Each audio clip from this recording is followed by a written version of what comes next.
Bismillahirrahmanirrahim. Assalamualaikum warahmatullahi wabarakatuh. Salam sejahtera untuk kita semua. Kami dari kelompok 9 dari kelas Sistem Operasi I1. Di sini kami mendapatkan em, materi semafor dan dining philosophers problem dan akan memaparkan hasil dari diskusi eh, diskusi materi tersebut. Saya Bari Muhammad dengan NIM 187241028 yang akan membawa jalannya dari presentasi kali ini. Oke, mungkin bisa di next slide. Oke, selanjutnya saya akan membahas tentang definisi dari semafor dan cara kerjanya secara umum.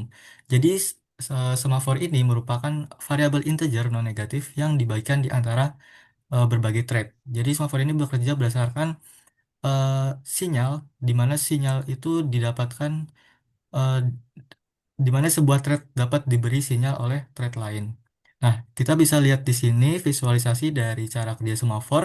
Jadi itu nanti thread itu dapat memanggil eh, sinyal yang dikenal sebagai release atau up, dan thread lain juga dapat memanggil wait. Nah, jadi nanti tuh semafor itu menggunakan dua operasi, yaitu proses wait dan sinyal. Nah, di sini ada eh, sedikit filosofi kenapa wait itu disimbolkan dengan P dan sinyal itu V. Jadi P itu diambil dari bahasa Belanda, yaitu proberen, yang artinya to test, yaitu untuk mengetes itu. Dan V itu dari bahasa Belanda yang artinya yang berbahasa Verhoeven dan eh, yang artinya itu to increment. Next. Oke, selanjutnya itu adalah jenis-jenis dari semafor. Jadi jenis semafor itu dibagi menjadi dua, counting semafor atau dan binary semafor atau yang juga bisa dikenal sebagai mutex. Jadi di sini counting semafor itu merupakan jenis sinkronisasi di mana kita menggunakan nilai integer lebih dari satu. Nah, kita dilihat di sini struktur implementasinya bahwa eh, variabel penghitungnya itu eh, bisa lebih dari satu, dan kita bisa membuat antrian untuk menyimpan daftar proses atau tas yang menunggu. Nah, jadi itu nanti nilai semafor itu dapat ditambah atau dikurangi eh, tergantung pada apakah suatu proses telah melepaskan sumber daya atau telah memperolehnya. Nah, yang kedua yaitu binary semaphore atau mutex. Nah, itu nih versi semafor yang lebih sederhana. Kenapa? Karena dia cuman bisa mengambil dari dua bentuk utama, yaitu bentuk nol yang artinya tidak tersedia atau bentuk satu yang artinya tuh tersedia. Nah, kita juga bisa lihat di sini struktur implementasinya bahwa eh, variabel dari status semafornya itu antara nol ataupun satu. Jadi itu nanti eh binary semafor itu digunakan untuk memastikan bahwa pada satu waktu tertentu hanya satu prosesor atau thread perwakilan yang dapat mengakses sumber daya bersama. Next. Nah, jadi di sini ada tabel perbedaan antara binary semafor dan counting semafor. Jadi secara definisi tadi juga sudah dijelaskan juga kalau misalnya binary semafor itu integernya hanya antara nol dan satu, sedangkan counting semafor itu memiliki nilai yang berkisar nilai yang tidak sama gitu. Jadi eh, bisa bertambah terus. Dan representasi dari binary semafor yaitu nol artinya sedang mengakses critical section yang lain, dan satu berarti critical section sedang diakses. Oke, jadi representasi nilai yang dari counting semafor yaitu nilai dapat berkisar dari nol hingga n, dan n itu adalah jumlah proses yang dapat masuk ke critical section. Dan mutual exclusion dari binary semafor itu ia dapat menjamin mutual exclusion, sedangkan counting semafor itu tidak bisa karena lebih dari satu proses. Dan binary semafor itu tidak menjamin bounded weight, eh, dan sedangkan counting semafor itu menjamin bounded weight. Dan starvation eh, dari binary semafor itu jika tidak antrean, maka first come first tidak diikuti sehingga starvation mungkin terjadi. Dan counting semafor dari eh, chance untuk starvation ini jadi karena ada antrian tunggu dan first come first itu diikuti, jadi tidak ada starvation. Dan jumlah instansi dari resource dari binary semafor itu digunakan hanya untuk satu instansi dari tipe sumber daya, misalnya kayak satu critical section, sedangkan dari counting semafor itu digunakan untuk sejumlah n instansi dari tipe sumber daya. Dan yang terakhir yaitu struktur implementasi dari binary semafor hanya membutuhkan variabel integer 0 atau 1, sedangkan dari konteks semafor sendiri yaitu membutuhkan variabel integer, penghitung, dan sebuah antrian untuk proses yang menunggu. Oke, selanjutnya yaitu basic operation wait and signal. Yang pertama yaitu wait atau pre-operation atau down, yaitu secara logis memiliki logika seperti berikut. Jadi ini akan mengurangi nilai dari semafor tersebut. Nah, nanti jika nilainya setelah dikurangi, jika nilainya menjadi negatif, proses yang menjalankan operasi wait tersebut akan ditahan sehingga nanti sumber resource itu masih tersedia.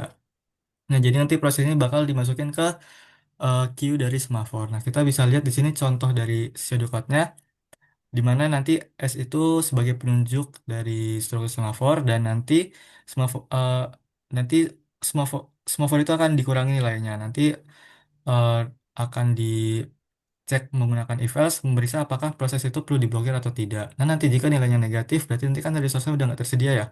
Nah, nanti bakal ditambahkan ke proses antrian. Nanti ketika udah nol, nanti akan diblokir atau proses saat ini. Nah, nanti jika semafornya lebih dari atau sama dengan nol, nanti proses lanjut dan berjalan. Nah, lalu yang kedua ada sinyal V operation atau up yang tadi yang to increment tadi. Nah, nanti to increment ini memiliki logika di mana nanti dia tuh akan eh, menambahkan nilai dari semafor. Nah, nanti jika ada proses yang sedang waiting, yang ditandai dengan nilai semafor masih negatif atau nol tambah, nanti salah satu dari mereka akan dibuka blokirnya. Nah, nanti contoh dari pseudocode-nya yaitu eh, hampir sama dengan operasi wait, namun di sini hanya diganti eh, ditambah saja. Nanti nilai semafornya itu ditambah dan nanti jika diperiksa apakah ada proses yang perlu dibuka blokirnya. Nanti jika nilainya kurang dari atau sama dengan nol, berarti nanti kan proses ada yang sedang menunggu di antrian. Nah, nanti eh, jika variabelnya lebih dari nol, maka kan nggak ada proses menunggu. Tapi nanti jika ada proses yang lebih kurang dari atau sama dengan nol, nanti maka proses itu akan diambil dari antrian dan membangunkan proses untuk dipindahkan dari waiting ke ready. Oke, mungkin selanjutnya akan dijelaskan oleh rekan saya.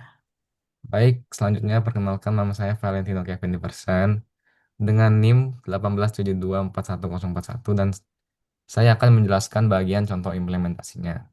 Jadi untuk contoh implementasi, hal yang pertama harus kita lakukan yaitu membuat structure dari semafornya. Di sini kita akan membuat di pseudocode struct semafor lalu kita inisialisasi nilai integer value. Selanjutnya kita membuat function wait yang telah dijelaskan sama teman saya tadi, yang dimana while s value-nya kurang dari sama dengan nol, yang dimana sumber dayanya kurang dari sama dengan nol, maka dia tidak akan melakukan apa-apa. Tapi ketika sumber dayanya lebih dari sama dengan satu, dia akan kurangin satu karena sumber dayanya sudah terpakai. Lalu di sini juga ada function signal, yang dimana ketika sebuah proses telah selesai menyelesaikan prosesnya, dia akan mengembalikan sumber daya yang telah dia pakai. Jadi nanti value-nya akan plus satu. Untuk contoh soalnya, kita akan masuk ke binary semaphore atau mutual exclusion, yang dimana dalam binary semaphore ini hanya ada satu proses yang bisa berjalan dalam satu waktu. Untuk contoh soalnya, ada tiga proses ABC yang semuanya ingin mencetak dokumen. Mereka harus bergantian. Jadi untuk pseudocode-nya, kita bikin dulu semafor mutex, lalu kita inisialisasi nilai mutex ini sama dengan satu. Selanjutnya kita akan masuk ke fungsi proses A. While true dia bakal masuk ke function wait yang telah kita buat di structure tadi. Lalu kita bakal cek karena value-nya tadi ada satu, maka dia akan masuk ke bagian critical section. Nah, setelah itu, karena critical section ini membutuhkan beberapa waktu, dia akan pindah dulu ke fungsi proses B. Tetapi ketika dicek di bagian wait mutex-nya ini, karena value-nya tadi lagi dipakai oleh proses A, jadi dia tidak bisa melanjutkan proses ke critical section. Jadi kita harus menunggu proses A untuk menyelesaikan critical section, baru dia akan masuk ke function signal, lalu mengembalikan dari sumber daya yang dia pakai, sehingga setelah itu baru kita bisa masuk ke fungsi proses B. Nah, dari proses B ke proses C juga sama seperti itu. Selanjutnya kita masuk ke bagian counting semaphore, yang dimana di bagian counting semaphore ini kita bisa menjalankan beberapa proses dalam satu waktu yang sama. Untuk contoh soalnya, di sini ada sebuah parkiran hanya memiliki 3 slot parkir. Jadi kita akan menjalankan 5 proses atau mobil yang semuanya tuh ingin parkir. Jadi untuk pseudocode-nya, kita bakal inisialisasi dulu value-nya sambungan 3 karena slot parkirnya cuma 3. Selanjutnya, kita masuk ke fungsi proses mobil A. While true dia bakal masuk ke function wait, yang dimana tadi nilainya ada 3. Jadi dia bakal masuk ke critical section. Karena dia critical section ini membutuhkan beberapa waktu, kita masuk dulu nih ke fungsi proses mobil B. Lalu masuk karena tadi sumber dayanya sisa 2, berarti dia bisa masuk ke critical section juga. Lalu kita tunggu, sambil menunggu itu kita bakal masuk ke proses C juga. Lalu karena tadi sumber dayanya sisa 1, maka dia bisa masuk ke critical section bagian C. Nah, setelah itu karena sumber daya yang tersedia sekarang 0, jadi kita nggak bisa masuk ke proses mobil D karena sumber dayanya sedang terpakai semua. Jadi kita harus menunggu antara proses mobil A, B, C ini mana duluan yang lebih cepat selesai. Ketika ada proses yang dari di antara 3 ini udah selesai, mereka akan mengembalikan sumber daya tersebut, lalu baru nih proses D atau proses E bisa menyelesaikan prosesnya. Kira-kira seperti itu teman-teman. Selanjutnya akan dilanjutkan oleh rekan saya. Baik, sebelumnya perkenalkan nama saya Demas Eksa Marfiansyah dengan NIM 187241043. Dan pada kesempatan kali ini saya akan bahas dua masalah umum yang sering terjadi di semafor, yaitu adalah deadlock dan starvation. Nah, untuk deadlock sendiri merupakan situasi di mana ada dua atau lebih proses yang saling menunggu sumber daya yang sedang dipegang oleh proses lain. Akibatnya, tidak ada proses yang melanjutkan eksekusinya. Contoh dari kasus ini ada ketika adanya dua semafor S1 dan S2, di mana ada proses P1 yang sudah berhasil mengambil S1 dan proses P2 yang sudah berhasil mengambil S2. Nah, setelah mengambil S1, proses P1 ini kemudian mencoba mengambil S2. Tetapi S2 ini sudah dipegang oleh P2, sehingga P1 menunggu. Nah, di sisi yang lain, proses P2 ini juga mencoba mengambil S1, tetapi S1 juga sudah dipegang oleh P1, sehingga P2 harus menunggu. Hasilnya, P1 menunggu P2, dan P2 menunggu P1, sehingga keduanya ini terkunci selamanya. Nah, yang selanjutnya itu adalah starvation. Starvation itu sendiri adalah situasi di mana sebuah proses tidak pernah mendapat giliran untuk mengakses sumber dayanya, karena proses tersebut sudah dilewati atau kalah oleh proses-proses lain yang mendapat prioritas. Nah, contoh kasusnya di sini adalah misalnya kita sebagai proses A dan teman kita sebagai proses B ini sedang menunggu loket, yaitu semafor S. Nah, saat loketnya terbuka atau proses D berhasil memanggil si semafor, alih-alih melayani kita dulu atau proses A yang datang lebih dulu, si sistem ini malah melayani si orang yang baru datang, yaitu proses C. Nah, ini disebut kebijakan LIFO atau last in first out. Nah, sebelum proses A atau proses B ini sempat dilayani, datang lagi nih orang baru atau proses E dan proses F. Nah, ketika si proses C ini selesai dan loket ini terbuka lagi, sistem tersebut kembali melayani orang yang paling baru datang atau proses F. Nah, sehingga kita sebagai proses A dan teman kita sebagai proses B ini istilahnya kalah terus-menerus dan akhirnya tidak pernah mendapat giliran untuk dilayani. Ya, mungkin sekian masa umum. Next adalah kesimpulan dari semafor ini. Jadi, semafor ini merupakan mekanisme fundamental dalam sinkronis proses. Intinya kayak menggunakan variabel integer untuk mengatur lalu lintas proses. Nah, ada dua jenis dari semafor, yaitu binary semafor dan counting semafor. Dan ada dua operasi atomik, yaitu wait P yang berfungsi untuk meminta izin akses, dan signal atau V yang berfungsi untuk melepaskan izin dan memberikan sinyal untuk melakukan proses lain. Nah, meskipun kuat, implementasi semafor ini harus hati-hati karena kesalahan logika itu dapat dan mudah menyebabkan deadlock dan starvation. Next, mungkin akan dilanjutkan oleh teman saya. Baik, terima kasih atas kesempatannya. Di sini, perkenalkan, nama saya Sukades Giovanni Mangialu dengan NIM 187241023. Di sini saya akan masuk pada materi Dining Philosopher's Problem. Next. Dining Philosopher's Problem sendiri adalah sebuah masalah klasik pada sistem komputasi konkuren yang mengilustrasikan masalah sinkronisasi dan juga alokasi sumber daya bersama, di mana masalah ini melibatkan sejumlah filsuf yang duduk melingkar dan masing-masing dari mereka membutuhkan dua garpu di sisi kanan dan kiri untuk makan. Permasalahannya terletak di bagaimana kita menghindari deadlock. Dan ini keadaan di mana semua filsuf menunggu garpu secara bersamaan tanpa ada yang bisa makan. Dan bagaimana kita menghindari starvation, yaitu kondisi di mana filsuf tertentu tidak mendapat jatah makan dalam waktu yang lama.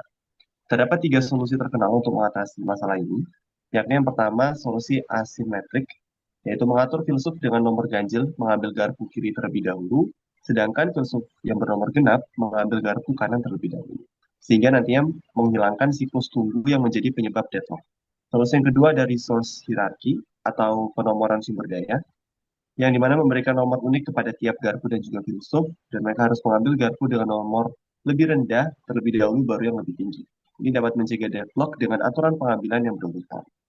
Lalu ada juga solusi algoritma Candi-Misra, menggunakan metode yang lebih kompleks dengan status presiden kotor pada garpu, serta protokol permintaan dan pemberian garpu antar filsuf untuk memastikan kondisi bebas deadlock dan juga starvation. Next, breakdown untuk deskripsi masalahnya. Nah, di sini kita membagi menjadi current state, gap, dan juga ideal state-nya. Dari current state-nya, kita bisa tahu bahwa proses atau filosofis ini berjalan secara mandiri dan saling bersaing untuk sumber yang terbatas, atau dalam hal ini, garpunya. Risiko deadlock tinggi ketika semua filosofer memegang satu garpu dan menunggu garpu lainnya. Terjadi starvation ketika beberapa proses tidak pernah mendapat giliran untuk makan. Sinkronisasi masih bergantung pada shared memory atau semafor yang dapat menyebabkan blocking dan inefisiensi. Sementara pengelolaan sumber daya masih terpusat dan belum memiliki mekanisme koordinasi yang efisien antar proses. Dari current state ini, kita dapat menetapkan gapnya adalah sistem saat ini masih sinkron dan rawan kontensi, menyebabkan inefisiensi, deadlock, dan juga ketidakadilan dalam pembagian sumber daya. Kurangnya mekanisme koordinasi terdistribusi, dan prioritas membuat penggunaan sumber daya ini tidak optimal dan tidak adil antar prosesnya. Ideal state-nya, implementasi algoritma Candi-Misra dapat kita terapkan untuk menghilangkan deadlock secara efisien, dan juga bisa menggunakan komunikasi asinkron berbasis pesan atau message passing dalam permintaan dan pelepasan sumber daya. Keadilan atau fairness dan juga pencegahan starvation dapat dilakukan melalui logika token atau clean or dirty, dan juga graf prioritas. Sistem sinkronasi yang terdistribusi dan scalable, dan juga kinerja proses yang optimal dengan pemanfaatan sumber daya yang seimbang dan tanpa hambatan antar proses. Next. Nah, untuk tantangan dari Dining Philosopher's Problem ini, yang kita temukan yang pertama, menghindari deadlock fatal. Ini di mana kita mencegah kebuntutan atau deadlock, di mana semua filsuf memegang satu garpu dan saling menunggu garpu lainnya tanpa batas, sehingga tidak ada yang bisa makan. Tantangan yang kedua adalah bagaimana mengatasi starvation, yaitu memastikan fairness, di mana kita harus menjamin bahwa tidak ada satupun filsuf yang kalah terus-menerus tidak pernah mendapat giliran untuk makan, tidak pernah mendapat garpu, meskipun sistem secara keseluruhan tidak ada deadlock. Lalu ketiga, mengurangi inefisiensi dan juga konsistensi, di mana sistem ada saat ini yang mungkin bergantung pada shared memory atau semafor bersifat sinkron dan rawan kontensi. Tantangannya adalah di mana kita harus mengurangi blocking dan juga inefisiensi yang terjadi saat ada filsuf yang bersaing untuk sumber daya yang sama. Keempat, mencapai koordinasi terdistribusi. Jadi tantangannya berada pada bagaimana kita beralih dari pengelolaan sumber daya yang terpusat. Kita perlu merancang mekanisme koordinasi yang terdistribusi dan scalable, idealnya dengan menggunakan message passing atau pesan asinkron, seperti yang ditargetkan dalam ideal state. Yang terakhir, implementasi logika yang kompleks, di mana untuk mencapai ideal state sendiri, tantangannya adalah bagaimana mengimplementasikan algoritma yang lebih canggih, seperti contohnya si Candi Misra tadi. yang dapat mengelola status, misalnya dari status apa clean or dirty, dan juga graf prioritas untuk menjamin efisiensi dan juga keadilan secara bersama. Mungkin selanjutnya dapat dilanjutkan oleh teman saya. Terima kasih. Baik, terima kasih Joshua dan teman-teman sekalian yang sudah menjelaskan materi-materi sebelumnya. Sebelumnya, perkenalkan, nama saya Lauren Munanto dengan NIM 18721 akan mempresentasikan mengenai solusi-solusi dari permasalahan binding filosofi. Oke, di sini ada tiga yang dapat kami berikan, yaitu asymmetric, resource hierarchy atau numbering, dan juga yang terakhir, chain. Bisa di next. Oke, kita masuk ke slide yang pertama mengenai solusi, yaitu asimetrik. Nah, di asimetrik ini, apa itu asimetrik? Asimetrik adalah solusi yang menghindari kondisi circular weight, yaitu kondisi ketika setiap filosofer ini saling menunggu satu sama lain sehingga terjadi suatu deadlock. Cara sederhananya, kita membuat perilaku salah satu filosofer berbeda dari yang lain. Jadi secara konsep, jika menggunakan solusi mengambil grafik kiri terlebih dahulu, baru grafik yang kanan. Sedangkan filosofer dengan indeks ganjil melakukan hal sebaliknya. Mereka mengambil garpu kanan dulu, baru kiri. Oke. Untuk kelebihannya, asimetrik mudah diimplementasikan dan juga lokal tanpa koordinator. Lalu untuk kekurangannya, memungkinkan terjadinya starvation dalam kasus jadwal buruk. Untuk contoh pseudocode-nya ada di bawah ini, yaitu if id modulo 2 sama dengan 0, maka akan pick left.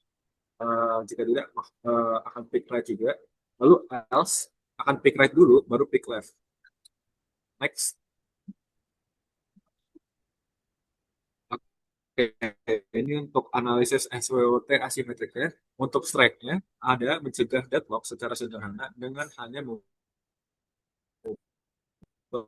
urutan pengambilan garpu ya tadi sudah saya vision karena tidak memerlukan sistem pesan atau token dan juga overhead rendah cocok untuk sistem kecil atau simulasi lokal. Lalu untuk weakness-nya tidak sepenuhnya mencegah starvation karena beberapa filosofer bisa tetap menunggu lama. Ini juga kurang fleksibel karena hanya efektif untuk jumlah dan posisi tertentu. Dan juga ini tidak cocok untuk sistem terdistribusi karena hanya mengandalkan urutan akses status. Lalu untuk yang O, yaitu opportunities, dapat dijadikan pendekatan awal atau baseline sebelum menerapkan solusi sinkronisasi yang lebih kompleks. Dan juga ini mudah dipelajari dan diajarkan sebagai dasar konsep mutual exclusion. Lalu yang terakhir yaitu dapat dikombinasikan dengan algoritma lain seperti timeout atau priority scheduling untuk meningkatkan value. Yang terakhir yaitu threats adalah stabilitasnya rendah, sulit diterapkan jika jumlah filosofer bertambah atau sistem berubah. Dan juga ketergantungan pada asumsi urutan tetap sehingga mudah gagal. Dan yang terakhir, tidak adaptif terhadap kondisi itu. Bisa di Oke, tadi kan udah solusi yang pertama yaitu asimetrik. Sekarang solusi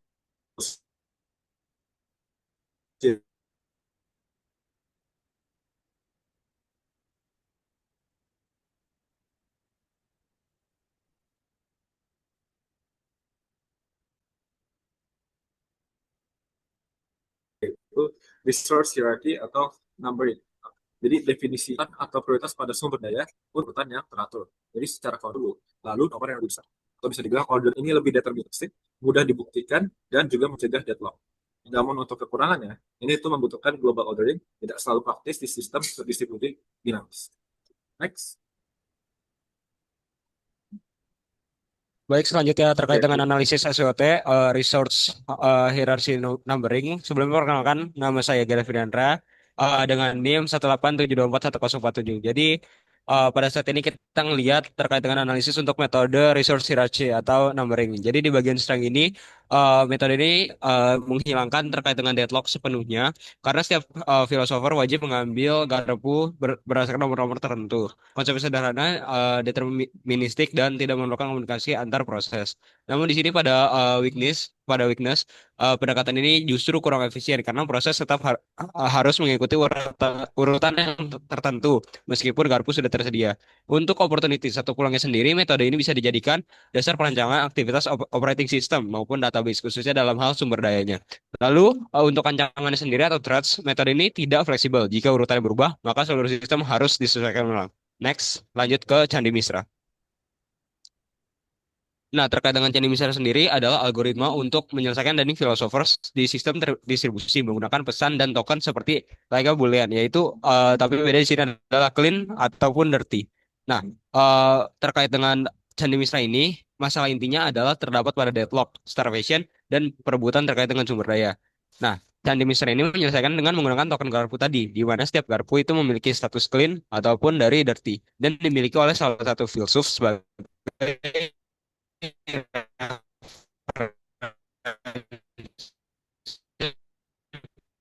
contohnya di eh pseudocut yang di kiri, ini ada contoh terkait dengan eh codingnya.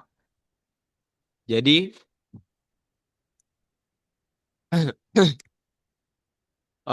jadi di sini sebenarnya ada 5 statement di mana itu bertahap, yaitu pertama ada thinking, di mana filosofer sedang berpikir dan tidak membutuhkan garpu. Ada hungry, di mana mengirim permintaan ke tetangga atau sampingnya untuk garpu yang belum ia miliki. Nah, nanti di sini ada contohnya terkait dengan P0 sampai dengan P5. Lalu di sini ada eating, setelah mendapatkan 2 garpu, filosofer mulai makan seperti itu. Dan garpu yang digunakan akan menjadi dirty. Nah, setelah itu lanjut ke tahap finish, di mana setelah makan selesai, filosofer mengirimkan garpu yang diminta oleh tetangga dan kembali berpikir, yaitu ke step pertama. Lalu di sini ada step tambahan, di mana ada handling request jika tetangga minta garpu. Dirty langsung kan setelah cleaning tadi, sedangkan garpu clean ditunda sampai digunakan terlebih dahulu. Next.